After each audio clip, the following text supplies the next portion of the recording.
Assalamualaikum warahmatullahi wabarakatuh. Anak sekalian yang Pak Guru banggakan, mari kita mempelajari materi tentang iman kepada kitab-kitab Allah Subhanahu wa taala bersama Bapak Subuki SPDI.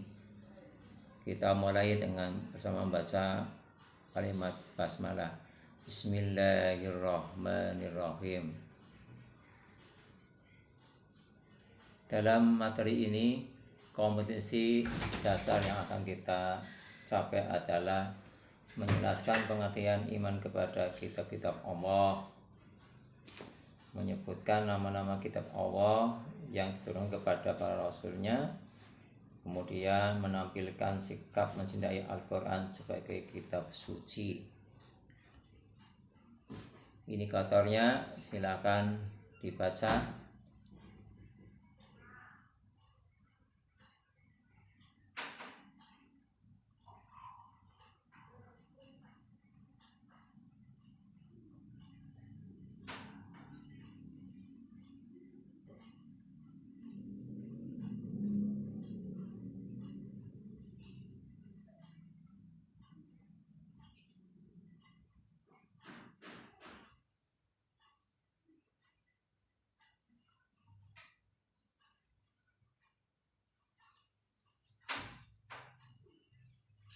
Kemudian pengertian iman kepada kitab-kitab Allah adalah iman kepada kitab Allah termasuk rukun iman yang ketiga. Iman kepada kitab Allah artinya mempercayai dan meyakini dengan sepenuh hati bahwa Allah Subhanahu wa taala telah menurunkan kitab-kitabnya kepada para rasul sebagai pedoman hidup bagi umat manusia. Kitab-kitab itu mengandung perintah, larangan, janji, dan ancaman Allah. Firman Allah dalam surat Al-Baqarah ayat 4 dikatakan, walladzina yu'minuna bima unzila ilaika wa ma unzila min qablik wa bil akhirati hum yuqinun.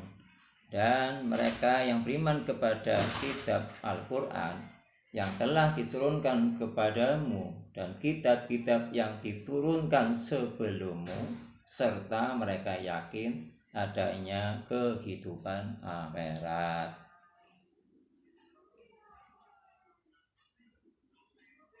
Nah, di antara kitab-kitab yang Allah turunkan kepada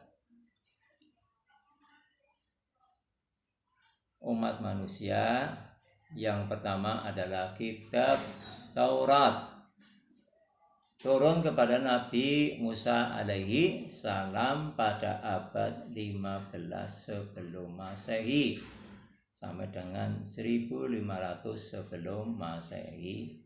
Turunnya di Bukit Sinai, yaitu di negeri Mesir, dengan berbahasa Ibrani.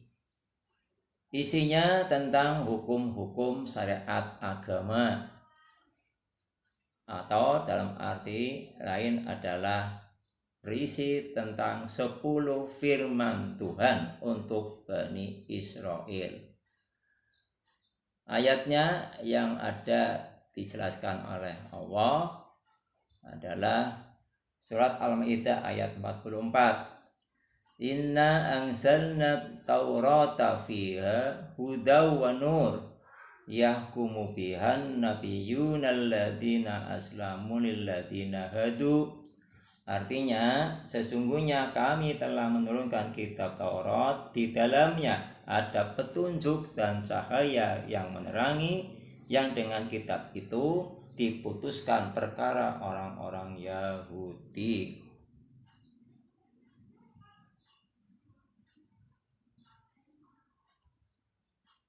Kemudian kitab suci yang kedua adalah kitab suci Zabur. Zabur turun kepada Nabi Daud alaihissalam pada tahun 10 sebelum Masehi dan berbahasa Kipti. Isinya tentang doa, zikir, nasihat, dan hikmah, menyeru kepada ketauhidan. Kitab ini tidak berisi syariat. Kenapa? Karena umat Nabi Daud diperintahkan untuk mengikuti syariatnya Nabi Musa alaihissalam yang ada dalam kitab Taurat. Ayat yang menjelaskan tentang turunnya kitab Taurat adalah surat Al-Isra ayat 55. Bismillahirrahmanirrahim. Wa rabbuka a'lamu biman fis samawati wal ard. Wa laqad faddalna ba'dhan nabiyyina wa ataina Dawuda zabura. Artinya, dan Tuhanmu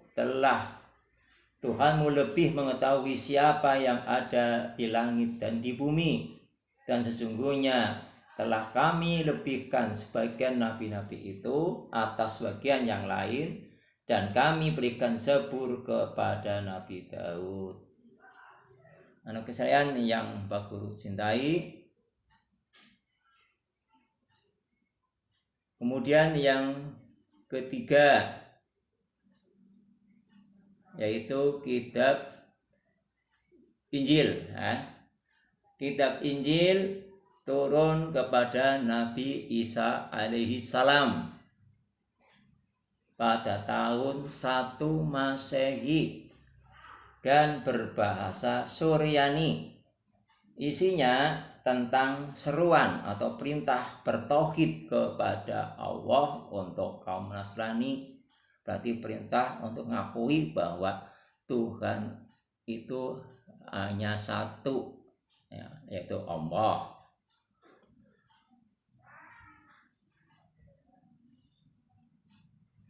Dan ayatnya yang menjelaskan tentang itu yaitu surat Al-Maidah ayat 46. Wa qafayna ala asarihim bi Isa bin Maryam musaddiqan lima baina yadayhi minat Taurah wa atainahul Injil. Artinya, dan kami iringkan jejak mereka nabi-nabi Bani Israel dengan Isa putra Maryam, membenarkan kitab yang sebelumnya yaitu Taurat, dan kami telah memberikan kepadanya kitab Injil. Quran surat Al-Maidah ayat 46.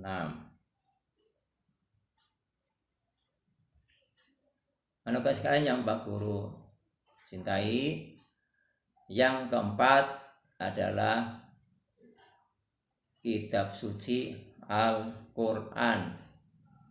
Al-Quran diturunkan kepada Nabi Muhammad SAW. Isinya berupa syariat yang menghapuskan sebagian kitab-kitab terdahulu yang tidak sesuai dengan zaman. Kitab Al-Quran ini abadi, berlaku sepanjang masa, sebab isinya lengkap, menyeluruh atau universal, dan dapat menjawab permasalahan terjadi sepanjang masa. Kemudian kesalian yang Pak Guru cintai, ini di samping Allah turunkan kitab suci, Allah juga menurunkan yang namanya suhuf. Apa itu suhuf? Suhuf adalah lembaran-lembaran yang terpisah-pisah yang berisi tentang firman Allah. Nah, di sini ada 4 suhuf. Yang pertama, Sohifah yang diturunkan kepada Nabi Sis. Ini ada jumlahnya 50 suhuf. Kemudian suhuf yang diturunkan kepada Nabi Idris, jumlahnya ada 30 suhuf. Suhuf yang diturunkan kepada Nabi Ibrahim itu ada 10 suhuf. Dan suhuf yang diturunkan kepada Musa ada 10 suhuf. Ini suhuf. Kemudian berikutnya adalah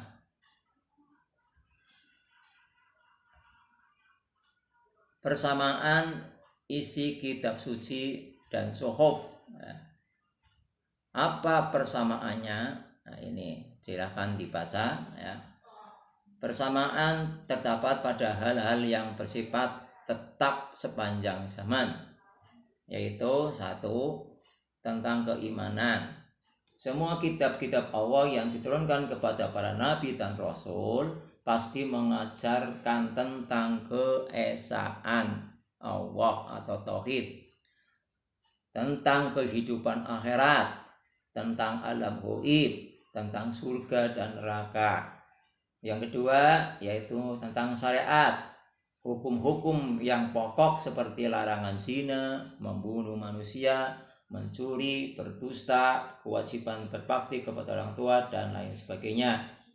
Dan isinya tentang sejarah, keterangan-keterangan tentang kisah para nabi dan umatnya. Sekarang yang berikutnya adalah fungsi iman kepada Allah Subhanahu wa Ta'ala. Anak-anak sekalian, dengan kita iman kepada kitab-kitab Allah akan menguatkan kadar keimanan dan menyempurnakan sikap dan amal perbuatan, karena keyakinan terhadap kitab suci dapat mendorong kemauan untuk mendalami akan segala apa yang terkandung di dalamnya. Pendalaman yang sungguh-sungguh dapat menyebabkan manusia mencapai makrifah, kemudian secara magnetis dapat merangsang seseorang untuk beramal sesuai dengan ajaran kitab sucinya. Demikian untuk pembahasan masalah iman kepada kitab-kitab Allah. Semoga kita semua dapat mengimaninya dengan sebaik-baiknya, bahwa apa yang Allah turunkan itu adalah benar, dan kitab suci yang kita yakini sampai sekarang ini masih suci, belum dirubah-rubah, hanyalah Al-Quran. Demikian, mudah-mudahan kita semua mendapatkan petunjuk dari Allah. Amin ya rabbal alamin. Wassalamualaikum warahmatullahi wabarakatuh.